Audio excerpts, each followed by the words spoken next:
Forty अध्यक्ष हैं जो कई प्लेटफॉर्म पर इस मुद्दे को आप उठा रहे हैं और एमएसएमई को हमेशा से आप नेतृत्व देते हैं।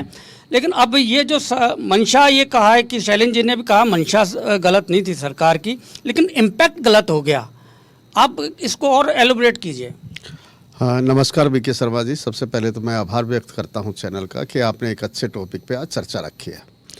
सबसे बड़ी चीज़ क्या है कि ये 1 अप्रैल से लागू हुआ और ज़्यादातर व्यापारियों को या व्यापारियों ने इस पे ध्यान ही नहीं दिया कि इस तरह का कोई नियम लागू हो गया है। 1 जनवरी 2024 पे आते आते एक साथ जागृति आई कि इस तरह की प्रॉब्लम आने वाली है। उसका एक बड़ा रीज़न है कि सरकार भी जब नियम और कानून कायदे बनाती है या व्यापार और उद्योग से संबंधित से बनाती है तो व्यापारियों और उद्योगपतियों को जोड़ती नहीं है।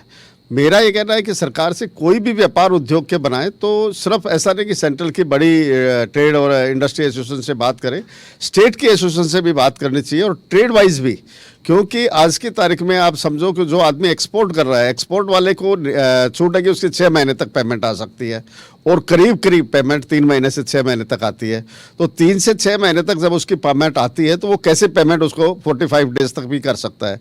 वो कर नहीं सकता है। इसका मतलब ये है कि उसके पास पेमेंट की वजह से प्रॉब्लम आएगी और प्रॉब्लम आएगी तो उस पर इनकम टैक्स लागू हो जाएगा। तो ये सरकार पहले दोनों कंट्रोवर्सी नहीं चल सकते कि इंपोर्ट तो पेमेंट आप 6 महीने तक मंगा सकते हो और एमएसएमई को पेमेंट आप माइक्रो और स्मॉल को पेमेंट आप 45 दिन में दें।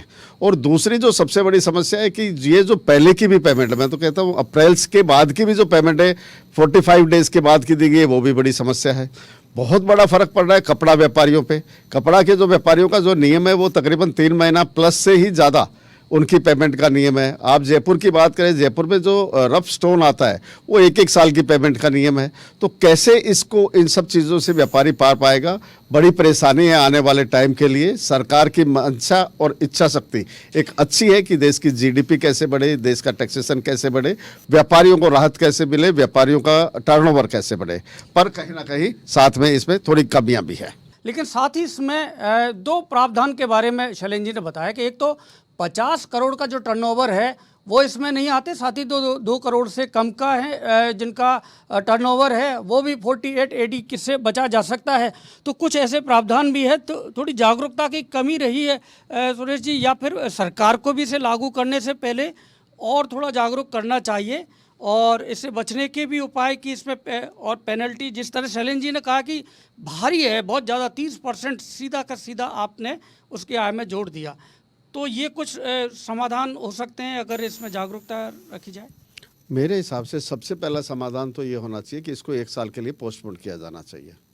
दूसरा समाधान ये कि एक साथ अगले साल भी पूरे 45 दिन के बजाय इसको 60 दिन पे किया जाना चाहिए। फिर कुछ ऐसे ट्रेड और इंडस्ट्रियां हो सकती है जिनको ज़्यादा ज़रूरत हो। फिर तीसरा इसमें एक और समाधान है कि इसके लिए हमारे को कैपिटल की भी ज़रूरत ज़्यादा पड़ेगी। तो कैपिटल बैंक से हम कैसे ज़्यादा हमारे को अरेंज हो सकती है, क्योंकि बैंक भी एकदम इजीली कैपिटल अरेंज देते नहीं है।